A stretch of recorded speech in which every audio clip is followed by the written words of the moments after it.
Ya rápidamente nos metemos en la siguiente entrevista, el saludo para la cabeza nuevamente. Seguimos ahora en lo que es el Frente Amplio, pero en este caso Liga Federal, con las listas 13 y 1813. Tenemos aquí al precandidato a la presidencia por el sector, intendente de Salto, además él, que ya lo hemos tenido varias veces durante este tiempo aquí en el programa y muchísimo antes del periodo electoral, y eso lo quiero destacar justamente a pocos días de las elecciones, que ha sido uno de los dirigentes que más ha estado acá en Durazno y siempre se da una vuelta por acá. Andrés Lima, un placer. Muchas gracias, y bueno, en realidad los agradecidos debemos ser nosotros porque bueno, siempre tenemos la posibilidad de estar en el programa, así que agradecértelo y un saludo a toda la audiencia. Un gustazo, como siempre. Y ni hablar Pedro también, habitual también aquí, y cada vez que lo convocamos está. Gracias, Pedro. Bueno, buenas tardes, y los agradecidos, como dijo Andrés, somos nosotros, y un saludo a la audiencia. Bueno, estamos ya en estas últimas horas, ¿no?, de lo que es la actividad a nivel de propagandístico, digamos, en los medios. Andrés, además, siendo parte, obviamente, del acto de cierre del Frente Amplio en la jornada de ayer, donde hubo un discurso bastante fuerte, ¿no?, en cuanto a la crítica al gobierno y sobre todo centrar el hecho de la motivación para la militancia frente amplista, ¿no?, concurrir a votar. Fue un acto muy lindo, ver el Palacio Peñarol lleno de punta a punta, sin duda que es muy emotivo, y sin duda de que para quien está ahí en el escenario dirigiéndose a la militancia frente amplista, es una experiencia única, ¿no? Así que bueno, traté de disfrutarlo al máximo y sobre todo que el militante se fuera convencido de que su rol es el fundamental, es lo más importante que tenemos. Y así como en otras instancias ha sido la militancia la que ha marcado la cancha, acá va a suceder lo mismo, y le pedíamos al militante frente amplista un último esfuerzo en el sentido de motivar y convocar a otros. A partir del hecho de que no es obligatorio, capaz que muchos están pensando en no ir. Bueno, nos corresponde a nosotros como militantes convencer de que sí vayan a hacerlo. Creo que hay que aprovechar estos instrumentos de democracia directa y sobre todo una muy buena participación. Es lo que más y mejor legitima al candidato o candidata que surge a la interna. Por tanto, la exhortación, y la hacemos aquí en Durazno y a través del programa, la exhortación es ir a votar, en la interna que sea y por el candidato que sea, pero ir a votar. Y si puede hacerlo por la interna del frente, aún mejor.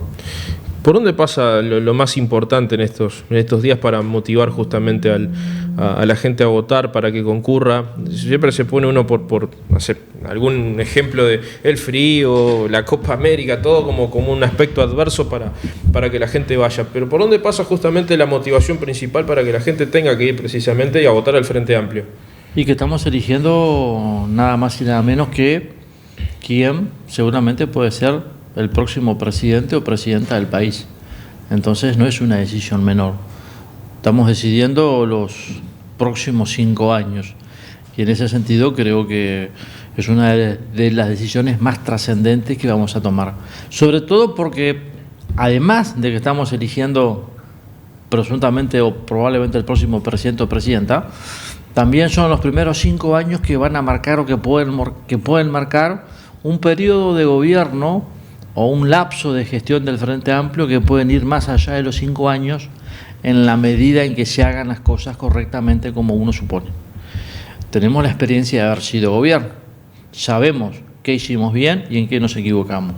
Por tanto, no hay excusa para el día de mañana no responsabilizarnos por los errores. Entonces creo que por muchos motivos, ese es uno, elegir a nuestro candidato, a quien seguramente puede ser el próximo presidente, pero aparte generar las bases en ese periodo de 5 años de nuevas transformaciones que le den a este proyecto político la posibilidad de estar en el ejercicio de la gestión más allá de 5 años. Y a su vez elegimos convencionales departamentales que luego tendrán que resolver sobre los candidatos a intendente, que en este caso el Frente Amplio va a llevar en el departamento. Entonces, no son decisiones menores. Por tanto, creo que la participación es fundamental, y en un momento en donde hay una crisis de participación, porque uno lo ve no solo en la política, en todos los ámbitos de la vida hoy está habiendo una crisis de participación, nadie quiere involucrarse. Comisiones vecinales que podrían tener hasta 28 integrantes, uno los ve funcionando con 2 o con 3, comisiones de fomento a una escuela, a un liceo que también podrían tener una amplia, podrían estar conformados por un número interesante de miembros, funcionan también con muy pocas personas. Entonces, para revertir todo eso, sí, precisamos que el uruguayo concurra a votar. Y bueno, a partir del 1 de junio, con los resultados a la vista, todo el Frente Amplio encolumnarse detrás del candidato o candidata. ¿Cómo te imaginas, justamente en base a ello, el después del 30 de junio? Ha pasado un montón de cosas durante este tiempo, habían 4 precandidatos, quedaron 3. Sí. Lo mediático se ha centrado mucho, lo que hemos hablado, esa cosa muy metropolitana, sí. Ha puesto mucho como la dicotomía entre Orsi y Carolina Cose. Pero siempre hemos estado acá haciendo énfasis al rol de tu precandidatura en el Frente Amplio, que es, bueno, justamente darle visibilidad a algo que el Frente Amplio también había hecho autocrítica, que era la parte del interior. Ayer, al final de mi intervención en el discurso que me tocó hacer, o en el cierre de campaña que me tocó hacer, apelé a la unidad. Porque, bueno, han habido también algunos roces internos en esta interna. Y el 1 de julio precisamos de todos. Y en ese sentido, si hubo algún roce, hay que superarlo, y hay que opinar para adelante. Y en ese sentido, el Frente Amplio, el mismo domingo a la noche, ha resuelto que va a tener la fórmula presidencial. Ya se nos ha dicho que los 3 precandidatos debemos estar el domingo a partir de la hora 18 en la huella de Seregni, en el local central del Frente Amplio. Se va a reunir la mesa política nacional del Frente Amplio y de esa mesa política va a surgir ya la fórmula presidencial. Por tanto, creo que ya es una muy buena señal el hecho de que en la misma noche, y no como sucedió hace 5 años, en donde hubo que esperar más de una semana, en donde la decisión pasó exclusivamente por quien fue el más votado en la interna, no participó el Frente Amplio, acá es el Frente Amplio el que va a decidir. Creo que lo que mencioné hace un rato, estamos aprendiendo de nuestros errores, no cometiendo las mismas equivocaciones, y creo que ya de arranque el hecho de que la misma noche se decida que el Frente Amplio participe, son señales muy buenas para el Frente Amplio. Y me imagino, sí, después del 1 de julio, una campaña con un Frente Amplio muy abloquelado detrás de esa fórmula presidencial. Por supuesto, cada sector marcando sus candidatos al Senado, pero me imagino que sí, con esas características y con un Frente Amplio que tiene enormes chances de volver a ser gobierno departamental, sin subestimar a nadie, porque no hay elección fácil, y sabiendo que va a ser una elección pareja, pero que tenemos todas las posibilidades de retornar al gobierno nacional. ¿En primera vuelta? Ojalá. La última encuesta que contrató el Frente Amplio son encuestas internas, pero creo que a esta altura no estoy diciendo nada que pueda afectar al Frente Amplio. La última encuesta contratada por el Frente Amplio para el manejo interno da al frente el 47%.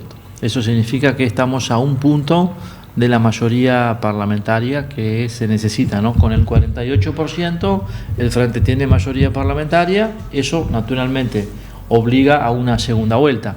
Pero es muy difícil que un partido político que en primera vuelta tuvo un 48%, en segunda no llegue al 50+1. Pero bueno, ojalá que esto se pueda liquidar todo la misma noche del domingo 27 de octubre y que allí en primera vuelta el Frente recupere o vuelva a ser gobierno nacional. Le doy participación también aquí a Pedro, haciendo énfasis, porque siempre aquí decimos son 2 convenciones, ¿verdad?, que se eligen, en este caso también la departamental. La importancia, en este caso también, Pedro, por tu participación activa como representante del Frente Amplio en lo departamental en la Junta. También eso ha sido una forma de tener presente a la fuerza política en todos los ámbitos. Sí, efectivamente, nosotros cada vez que concurrimos a la prensa, concurrimos con tranquilidad de conciencia y de alma, que lo que hemos dicho y lo que decimos, después lo transformamos en hechos. Nosotros nos comprometimos a trabajar en serio por lo que es el departamento y lo hemos hecho. Nos comprometimos a defender el interior a través de Andrés Lima como un precandidato y nos sumamos a ese tren. Un tren muy difícil, que había que seguirlo por toda la circunstancia que siempre se tiene, que el área metropolitana marca, pero somos coherentes, repito, con lo que hacemos y decimos. Queremos trabajar y transformar lo que es el gobierno frente amplista desde afuera también. No queremos otros 15 años de gobierno mirando desde el puerto hacia acá, sino que yo creo que como es la producción del Uruguay, debe ser desde afuera hacia adentro que vayan esos cambios. Y queremos en un futuro gobierno frente amplista tener participación. Esto no es una persona que pueda hacerlo, sino son grupos de personas, y lo que ha cosechado Andrés Lima recorriendo el interior y ese transmitir en cada zona, en cada lugar, la tranquilidad con la que va y escucha, y la tranquilidad de que vengo acá y nos sentamos, no con un eslogan, ni en los últimos 3 meses de las elecciones, sino que lo hemos hecho casi durante 4 años. Andrés Lima hace 2 años está recorriendo nuestro departamento, lo hemos acompañado, hemos recorrido todo el interior, hemos comido algún asado en Aguas Buenas, a ver quién llega ahí. Bueno, ahí compartimos con vecinos un asadito, y eso es lo que nosotros queremos destacar de lo que nosotros pretendemos y hacemos. Al votante le decimos, no se queden con los eslogans, vayan y voten seguro de lo que decimos y hacemos, porque muchas veces desde el interior mismo, desde Durazno, que somos interior, criticamos el accionar de lo que son los dirigentes, pero cuando hay que jugársela somos muy pocos, porque quizás quedamos fuera del tren de las mayorías, y a nosotros no nos duele en prenda si quedamos afuera, porque no vivimos antes, no vivimos ahora, ni vamos a vivir de la política. La conciencia está que hacemos todo de lo que vinimos a trabajar. Somos todos un núcleo de vecinos, el interior entero. No quiero estar con la gente, porque yo me siento gente. Entonces queremos desde el interior, junto a Andrés y en todos los departamentos, formar un equipo de trabajo para ese futuro gobierno del Frente Amplio que tenga peso. Pero para tener peso es democracia y hay que tener los votos. Y nosotros en ese sentido exhortamos a la gente que vote la 1813, que vote a la 13 en lo departamental, y en otros departamentos Andrés está muy fuerte con otros grupos, que es el ENFA, que nosotros lo integramos.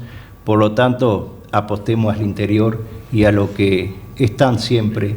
Yo creo que es lo que tiene que estar garantizado para la gente. ¿Por dónde tiene que pasar, justamente siguiendo con esto que planteaba Pedro, la transformación a nivel del interior en un eventual gobierno del Frente Amplio? ¿Dónde se tiene que ir primero las principales acciones? A ver, el interior obviamente siempre hablamos del motor de desarrollo del país. Sí.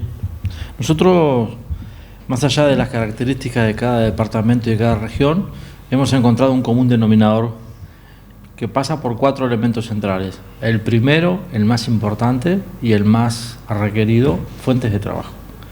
Ese es lo que más se repite a lo largo de nuestras visitas a capitales departamentales, ciudades o pequeños caseríos, villas, trabajo. Creo que esa es la demanda primera. En el interior tenemos menos oportunidades de trabajo, y en ese sentido la industria creo que es clave para cambiar y hacer posible, porque de algún lado el trabajo tiene que generarse, no va a caer del cielo el trabajo. Y ahí la industria. Entendemos de que la industria es un elemento clave. El Uruguay es un país que tiene la materia prima, tiene lo más importante, salvo petróleo, y después tenemos todo.